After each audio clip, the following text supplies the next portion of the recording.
இன்றைக்கி நான் முட்டை அவியல் பண்ண போகிறேன். எக்கு அவிச்சு வச்சுருக்கேன்.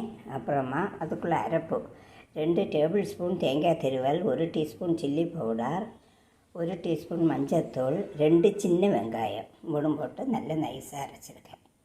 கடாயில் 1 டேபிள் ஸ்பூன் எண்ணெய் ஊற்றியிருக்கேன். அதில் கடுகு, கருவேப்பிலை போட்டு தாளித்து இந்த அரைச்சி வச்சுருக்க அரைப்பை அதில் ஊற்றணும்.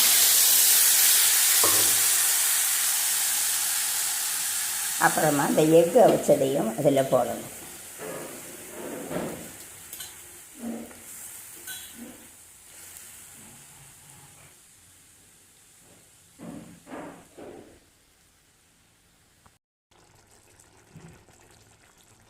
முட்டை அவியல் சரியாயிடுச்சு. லாஸ்ட்டு 1 டீஸ்பூன் பிரிவிராக பிடிச்ச அந்த பெப்பர் பொடியும் போட்டு நல்ல கலரி கொடுத்து ஃப்ளைமை ஆஃப் பண்ணிக்கலாம். முட்டை அவியல் ரெடி ஆகிடுச்சு.